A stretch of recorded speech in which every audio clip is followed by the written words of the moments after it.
नमस्कार, मैं रचना शर्मा। चढ़ती कला टाइम टीवी देख रहे सभी दर्शकों का स्वागत करती हूं। आप देख रहे हैं उत्तर प्रदेश के समाचार। मुख्यमंत्री योगी आदित्यनाथ ने गंभीर बीमारियों से ग्रसित बंदियों की समय से पहले रिहाई से संबंधित नियमों को और अधिक सरल, स्पष्ट और मानवीय दृष्टिकोण से परिभाषित किए जाने की आवश्यकता जताई। कारगर प्रशासन और सुधार सेवाओं की समीक्षा बैठक में उन्होंने कहा कि उच्चतम न्यायालय के निर्देशों का अनुपालन करते हुए प्रदेश की नीति को अधिक पारदर्शी और प्रभावी बनाया जाना चाहिए। मुख्यमंत्री ने स्पष्ट किया कि पात्र बंदियों की रिहाई विचाराधीन होनी चाहिए और इसके लिए उन्हें अलग से आवेदन न करना पड़े। सीएम योगी ने निर्देश दिए कि गंभीर रोग से पीड़ित होने की आशंका वाले सिद्ध दोषबंदी जिन्हें मुक्त करने पर उनके स्वस्थ होने की उपयुक्त संभावना है, उनके संबंध में प्रदेश के सभी कारागारों में सर्वेक्षण कर वास्तविक संख्या का आकलन किया जाए। इनमें महिलाओं, बुजुर्गों को प्राथमिकता के आधार पर रिहा करने की व्यवस्था हो। मुख्यमंत्री ने कैदियों को कृषि, गौ सेवा आदि कार्यों से जोड़कर उनकी जेल अवधि के सदुपयोग करने के लिए व्यवस्था बनाने की भी आवश्यकता बताई। नियमों में बदलाव पर जोर देते हुए मुख्यमंत्री ने कहा कि प्रत्येक वर्ष 3 बार जनवरी, मई और सितंबर में पात्र बंदियों के मामलों की स्वतः समीक्षा की व्यवस्था हो। यदि किसी बंदी की रिहाई न हो दी जाए तो उसके कारण स्पष्ट रूप से दर्ज किए जाएं और उसे यह अधिकार मिले कि वह उस निर्णय को चुनौती दे सके।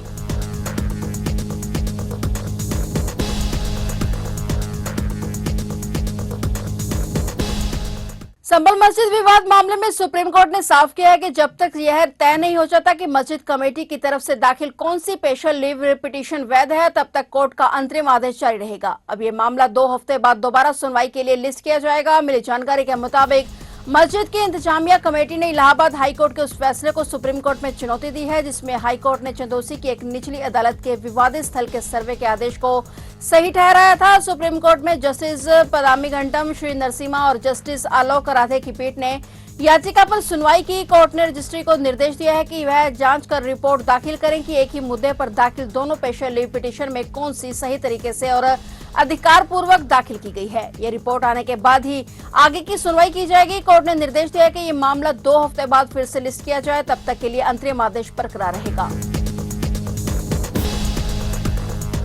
उत्तर प्रदेश के आगरा जिले के थाना सिकंदरा पुलिस ने एक बड़ी सफलता हासिल करते हुए एटीएम से ठगी करने वाले अंतर्राज्यीय गैंग का पर्दाफाश किया है। पुलिस ने इस गैंग के 5 शातिर ठगों को गिरफ्तार किया है जो बेहद चालाकी से लोगों को एटीएम से बाहर झांसा देकर ठगी करते थे और पुलिस के मुताबिक यह गिरोह एटीएम से पैसे निकालने आए लोगों को पहले मदद करने के बहाने बातों में उलझाता था और फिर उन्हें नशीला पदार्थ सूंघाकर बेहोश कर देता था। इसके बाद उनके असली एटीएम कार्ड बदलकर नकली कार्ड थमा देते थे और जब पीड़िता को होश आता था तब तक आरोपी उनके खाते से बड़ी रकम निकाल चुके होते थे। गिरफ्तार आरोपियों के नाम है सोहेल, अमन, खालिद, हारून और फराज। पुलिस के अनुसार ये सभी आरोपी गाजियाबाद जिले के रहने वाले हैं और लंबे समय से इस काम में सक्रिय थे। गिरफ्तारी के दौरान पुलिस ने आरोपियों के पास से 52 एटीएम कार्ड, 1 तमंचा, देसी पिस्तौल, कई मोबाइल फोन बरामद किए हैं। पूछताछ में आरोपियों ने कबूल किया है कि वे अपने महंगे शौक पूरे करने और ऐशो आराम की जिंदगी जीने के लिए इस तरह की ठगी करते थे।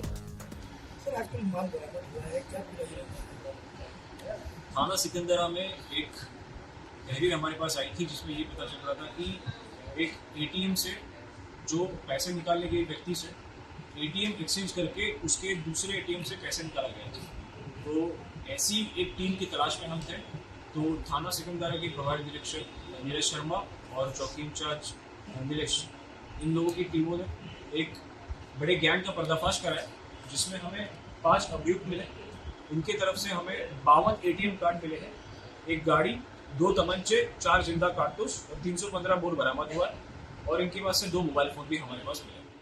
डाक विभाग ने 131 साल पुराने रजिस्टर्ड डाक सेवा बंद कर दी है। इसका विलेज स्पीड पोस्ट पर कर दिया गया है और अब स्पीड पोस्ट के जरिए ही आपका पत्र पहुंचेगा। ब्रिटिश काल से चली आ रही 171 वर्ष पुरानी रजिस्टर्ड डाक सेवा अब इतिहास बन गई है। डाक विभाग ने 1 सितंबर से इसकी बुकिंग बंद कर दी है। स्पीड पोस्ट सेवा में इसका विलय कर दिया गया है और अब स्पीड पोस्ट सेवा के जरिए डाक पहुंचा करेगी। यह सुविधा थोड़ी महंगी जरूर है लेकिन तेज, सुरक्षित और ट्रैकिंग से लैस है। डाक विभाग ने रजिस्टर्ड डाक सेवा को सरकारी, कानूनी और वित्तीय दस्तावेजों को सुरक्षित रूप से भेजने के लिए शुरू किया था, लेकिन पिछले कुछ वर्षों में ईमेल, व्हाट्सएप, मैसेजिंग ऐप और अन्य ऑनलाइन संचार माध्यमों के चलते रजिस्टर्ड डाक की उपयोगिता में गिरावट आई और इस वजह से इसे बंद करना पड़ा। अब लखनऊ मंडल के 250 से ज्यादा डाकघरों में रजिस्टर्ड डाक की जगह स्पीड पोस्ट सेवा उपलब्ध होगी। विभाग का कहना है कि लोगों की सुविधा और समय की बचत के लिए यह बदलाव किया गया है। आज जरूरत है कि डाक तेजी से पहुंचे, इसलिए डाक सेवा को स्पीड पोस्ट सेवा में मिला दिया गया है।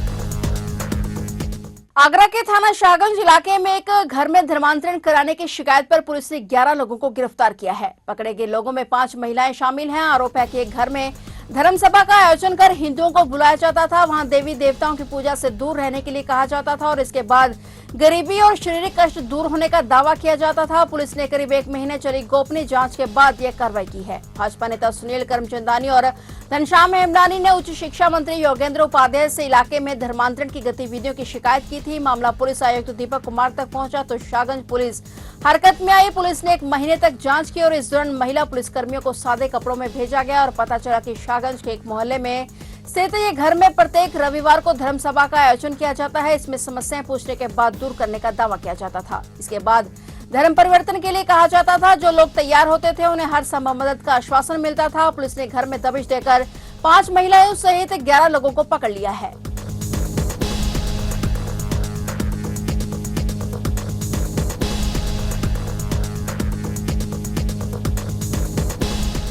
समाजवादी पार्टी के कार्यवाहक जिला अध्यक्ष गुलशन यादव की मुसीबतें लगातार बढ़ती जा रही हैं। गंभीर आपराधिक मामलों में वांछित गुलशन यादव पर अब 1 लाख रुपए का इनाम घोषित कर दिया गया है। पहले ये इनाम 50,000 था, जिसे अब प्रयागराज जोन के एडीजी संजीव गुप्ता ने 2 गुना कर दिया है। गुलशन यादव एक केस में फरार चल रहे थे, जो कि कुर्क बाग में आम बेचने से जुड़ा है। हालांकि उनके खिलाफ मामले सिर्फ इतने भर नहीं है, उन पर हत्या, लूट, रंगदारी, गैंगस्टर एक्ट जैसी गंभीर धाराओं में कुल 53 मुकदमे दर्ज हैं। प्रतापगढ़ पुलिस ने उनकी गिरफ्तारी के लिए विशेष टीमें बनाई हैं और लगातार संभावित ठिकानों पर छापेमारी जारी है। एएसपी संजय राय ने कहा कि गुलशन की तलाश दिन रात चल रही है और जनता से भी सहयोग मांगा गया है। गुलशन यादव के अवैध संपत्तियों पर भी पुलिस का शिकंजा कसना शुरू हो गया है। अब तक उनकी करीब 3 करोड़ की संपत्ति कुर्क की जा चुकी है, जिसमें लखनऊ और प्रतापगढ़ में बने मकान और प्लॉट शामिल हैं। गैंगस्टर एक्ट की धारा 14 के तहत कुल 7 करोड़ की संपत्ति कुर्क करने के आदेश दिए गए हैं।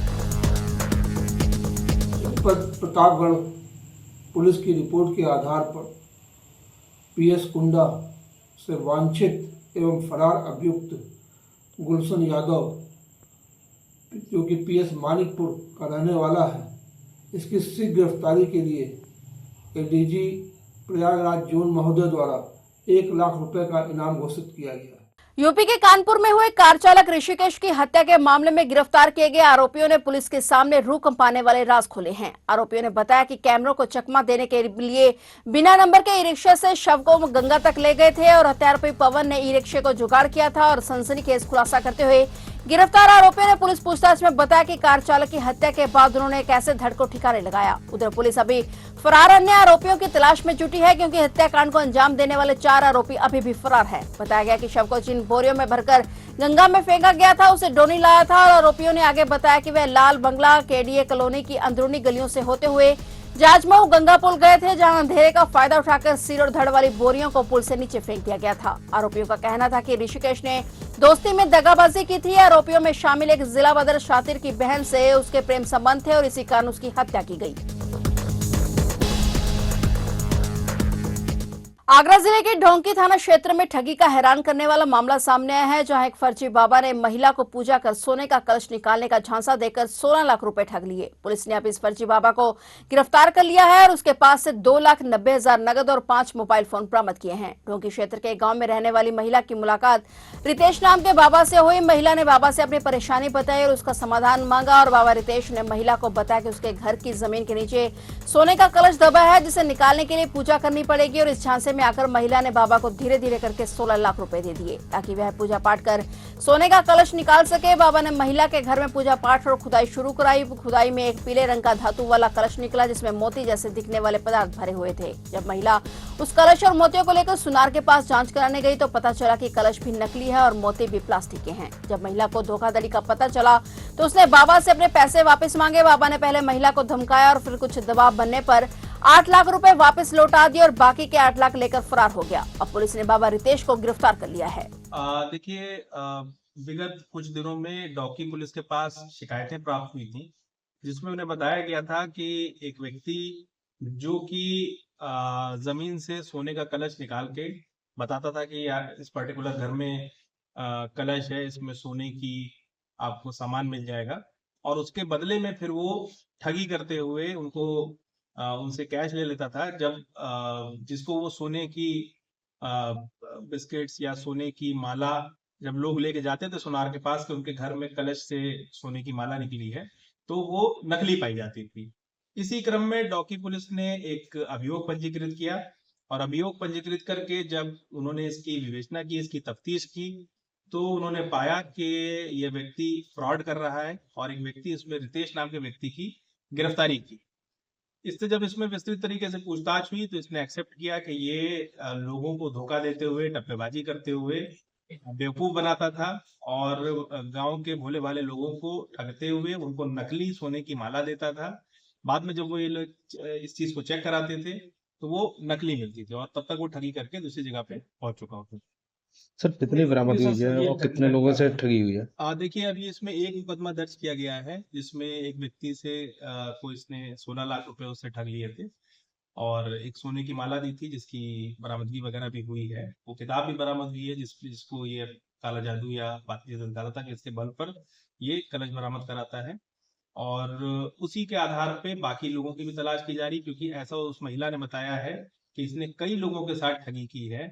जैसे जैसे इसमें प्रार्थना पत्र आते रहेंगे वैसे वैसे इसमें मुकदमे में इसको संजय भी करते रहेंगे। ये अकेला है और भी अभी तो फिलहाल ये एक व्यक्ति मिला है, लेकिन इसमें और व्यक्ति हो सकते हैं। इसका आपराधिक इतिहास है नहीं? फिलहाल इसका कोई आपराधिक इतिहास नहीं है, लेकिन चूंकि ये व्यक्ति उड़ीसा का रहने वाला है तो वहां भी हम सर्च करा रहे हैं। संभवतः अगर टप्पेबाजी की इस तरह की घटनाएं करता है और गाँव में करता है तो इस पे और मुकदमे दर्ज हो सकते हैं। पूरे उत्तर प्रदेश में भारी बारिश का दौर जारी है। बारिश को देखते हुए यूपी के कई जिलों में अवकाश घोषित कर दिया गया है। मौसम विभाग ने विशेष चेतावनी जारी की है। यूपी में जमकर बारिश हो रही है। सोमवार से शुरू हुआ बारिश का यह सिलसिला आज मंगलवार को भी जारी रहा। मौसम विभाग ने प्रदेश के 22 जिलों में आज भारी बारिश का अलर्ट जारी किया है। दूसरी तरफ मौसम को देखते हुए प्रदेश के कई जिलों में अवकाश घोषित कर दिया गया है। उत्तर प्रदेश में मंगलवार को मानसूनी बारिश का विस्तार पश्चिमी तराई इलाकों के साथ साथ दक्षिणी यूपी के सोनभद्र, मिर्जापुर आदि में भी दिखाई देगा। मौसम विभाग ने मंगलवार के लिए प्रदेश के पश्चिमी तराई के सहारनपुर, शामली, मुजफ्फरनगर में भारी बारिश का ऑरेंज अलर्ट जारी किया है और वहीं दक्षिणी और पश्चिमी यूपी के 22 अन्य जिलों में भी भारी बारिश का येलो अलर्ट जारी किया गया है। सोमवार को भी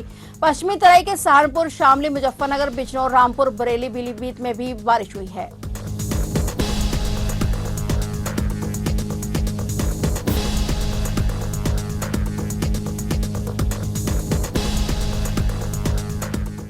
फिलहाल उत्तर प्रदेश के समाचारों में इतना ही और नए समाचारों के साथ फिर से हाजिर होंगे। तब तक के लिए देखते रहिए चढ़ती कला टाइम टीवी।